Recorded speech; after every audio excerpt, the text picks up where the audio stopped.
옛날 옛적 지금의 창원시 근처에는 아름다운 자연과 평화로운 마을이 있었다.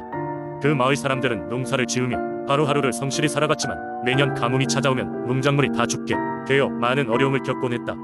심각한 가뭄으로 인해 많은 사람들이 굶주리고 병에 걸려 힘든 나날을 보내던 어느 여름, 마을의 원로들은 마을을 구할 방법을 찾아 나서기로 결심했다. 마을의 가장 높은 뒷산에 올라 원로들은 산신령에게 기도를 드리기로 했다. 이는 마을 사람들 사이에서 오랫동안 전해 내려오는 전통이었다. 그들은 하늘에 덩그러니 떠있는 둥근 달에게 기도를 올렸고 산신령께서 제발 구름을 보내주셔서 단비를 내려주시길 간절히 부탁했다. 그때였다. 하늘에서 커다란 번개가 치더니 갑자기 구름이 모여들기 시작했다. 모두가 놀라 고개를 들어 하늘을 바라보았다. 그 순간 하늘로부터 한 무리의 하늘소가 날아오기 시작했다. 이 하늘소들은 얼마나 아름다운지 그 불꽃 같은 날개가 반짝이는 모습이 마치 하늘의 별들처럼 신비롭게 보였다. 마을 사람들은 이 하늘소들이 산신령의 사자라고 믿었다. 그날 밤 하늘소들은 마을 전체를 돌며 축복을 내렸다. 그들의 날개짓마다 농작물은 푸르게 되살아났고 말라붙었던 논밭에는 촉촉한 이슬과 함께 생명의 기운이 깃들기 시작했다. 마을 사람들은 이 광경을 목도하고 크게 기뻐하며 하늘소에게 감사를 표했다. 다음날 하늘은 맑게 개어 있었고 드디어 기다리던 비가 내리기 시작했다. 풍성한 빗물은 마치 폭포처럼 쏟아져 내리며 마을 사람들의 얼굴에 미소를 가져다 주었다. 그 후 마을은 한참 동안 풍요를 누렸다. 농작물은 예년보다 2배는 많이 수확되었고 마을 사람들 중 누구도 굶주리지 않게 되었다. 이후 하늘소는 창원의 수호신 같은 존재로 여겨졌다. 마을 사람들은 매년 보름달이 뜨는 밤에는 높은 정상에서 창원 하늘소 축제를 열어 그들을 기렸다.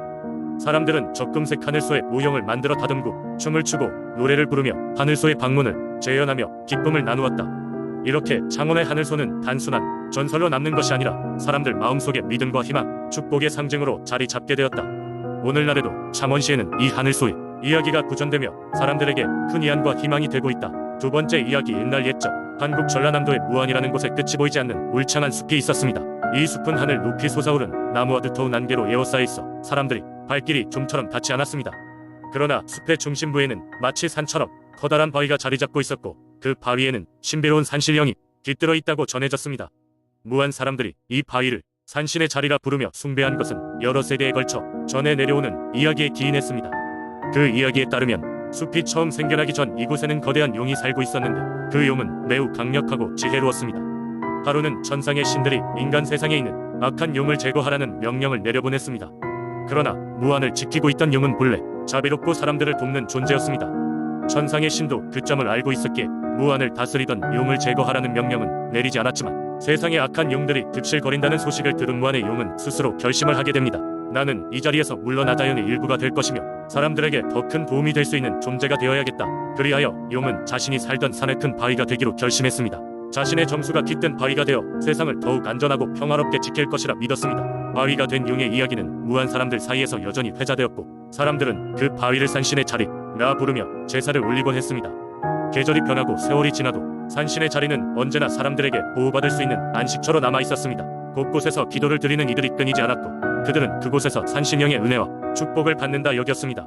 심지어 가뭄이 들거나 자연재해가 이뤄질 때 사람들은 모두 이 산신의 자리에 모여 비를 간절히 기원했고 그때마다 기적적인 일들이 발생하곤 했습니다. 비구름이 몰려와 비를 뿌리기도 하고 예상치 못한 풍요로운 수확을 거둔 해도 있었다고 전해집니다. 무안의 숲, 그 안에 고요한 웅장함 속에서 여전히 산신의 자리는 마을 사람들의 신앙 중심지로 남아 있습니다. 사람들은 매년 특별한 축제를 열고 과거와 연결된 그 고귀한 역사를 기념합니다. 산신령과 용의 전설은 이렇게 오늘날까지 무한 사람들 가슴 깊숙이 자리잡은 전통과 신화로 계속될 것입니다. 세 번째 이야기. 옛날 옛적 지금의 증평이라는 곳에는 사람들이 서로를 의지하며 평화롭게 살아가던 작은 마을이 있었습니다. 하지만 이 평화로운 마을에도 위기의 순간이 찾아오곤 했습니다. 가뭄이나 홍수와 같은 자연재해는 물론이고 전염병이 돌기도 했지요. 이럴 때마다 마을 사람들은 마을을 지키고 보호해주는 신령을 찾아가 도움을 요청하곤 했습니다. 마을의 중심에는 칠성당이라고 하는 작은 당집이 있었습니다. 이곳은 마을 사람들이 수호신에게 기도를 드리는 신성한 장소였죠.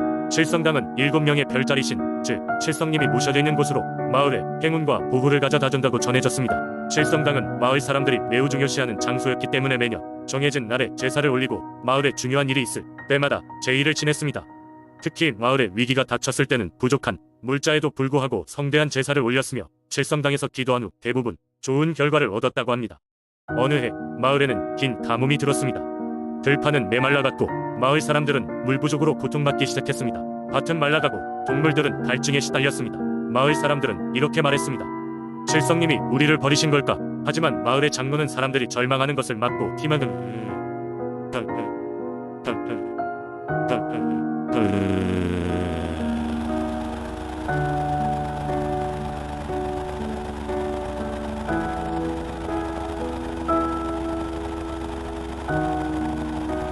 칠성당에서 제사를 지내기로 결정했습니다. 장로는 칠성당에 모인 마을 사람들에게 말했습니다. 우리는 언제나 칠성님의 보호 아래 있어 이번 가뭄도 잘 극복할 수 있을 것이오. 우리의 믿음과 정성이 칠성님께 닿도록 정성을 다해 제사를 지냅시다. 마을 사람들은 한마음으로 제사를 준비하며 자신의 소원을 종이에 적어 칠성당에 모셨습니다. 그들은 밤낮으로 기도하며 칠성님의 자비를 구했습니다. 그리고 기적처럼 제사가 끝난 다음 날 하늘은 어둑어둑해지며 비구름이 몰려오기 시작했습니다. 따뜻한 봄비 같은 비가 억수같이 내리기 시작하여 마을과 들판을 적셨고 물 부족에 시달리던 마을은 살아나기 시작했습니다. 사람들은 기쁨에 넘쳐 다시 한번 칠성당을 찾아 감사의 마음을 전했습니다.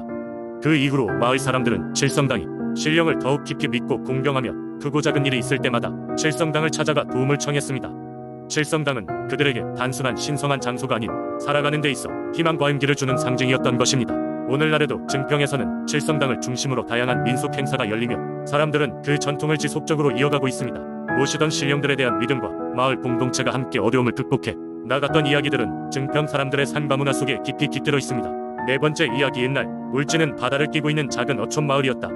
이곳 사람들은 바다가 주는 풍요로 삶을 이어갔지만 때때로 거친 파도와 폭풍으로 인해 고통을 겪기도 했다. 마을 사람들은 이러한 재앙을 피하기 위해 바다의 수호신에게 의지했다. 매년 열리는 용신제는 바로 이 수호신에게 감사와 기원을 드리는 중요한 행사였다. 용신제는 매년 음력 3월 보름에 열렸고 이 절차는 마을의 가장 나이 많은 어른인 해노인이 이끌었다. 해노인은 지혜와 경험으로 마을 주민들의 존경을 받는 인물이었다. 그가 어린 시절 마을 근처 바다에는 거대한 용이 살고 있다고 전해졌다. 전설에 의하면 이 용은 바다의 수호자이자 마을을 지켜주는 존재였다. 용은 가끔 인간의 모습으로 나타나 마을 사람들에게 도움을 주곤 했다고 한다. 용신제가 다가오면 마을 사람들은 제단을 마련하고 제물로 사용될 해산물을 공들여 준비했다. 제물은 고깃잡이를 통해 사흘 밤낮을 바다에서 구한 가장 신선한 것들로 준비되었다. 또한 마을의 아이들은 용의 모습을 본떠 물결 무늬가 있는 옷을 입고 재듯 행렬을 하며 용신제를 축하했다. 마침내 용신제 당일이 되면 마을 사람들은 모두 모여 해노인 의지도 하에 제사를 지냈다. 제사가 끝난 후에는 모두가 모여 용신의 축복을 기원하며 바다를 향해 축배를 들었다. 사람들은 노래하고 춤을 추며 바다 저편에서 그들을 지켜보고 있을 용이 존재를 기리며 한 해의 안녕을 빌었다. 어느 해 지독한 가뭄이 이어져 마을 사람들은 큰 시름에 빠졌다. 바다에서 고기도 잡히지 않고 물자가 부족해질 대로 부족해졌다. 사람들은 점점 지쳐갔다. 결국 해노인은 바다로 나아가 용에게 직접 도움을 구해야겠다고 결심했다. 깊은 밤 해노인은 홀로 바다로 향했다. 그는 뱃전에 앉아 조용히 주문을 외우며 용의 이름을 불렀다. 그 순간 바다에서 물결이 일더니 거대한 용의 그림자가 나타났다. 용은 은혜로운 목소리로 말했다. 고요하라, 나의 뒤를 따르라. 해노인은 두려운 마음에도 불구하고 그 지시를 따랐다. 용은 해노인을 바다 깊은 곳으로 인도했고 그곳에서 해노인은 신비로운 바다의 비경을 보았다. 용은 해노인에게 풍요의 비밀을 알려주었다. 마을로 돌아온 해노인은 그 비밀을 사용해 마을 사람들과 함께 가뭄을 극복할 수 있었다. 그 후로도 매년 용신제는 지속되었으며 마을 사람들은 용신을 통해 위기를 극복할 수 있었다고 믿었다.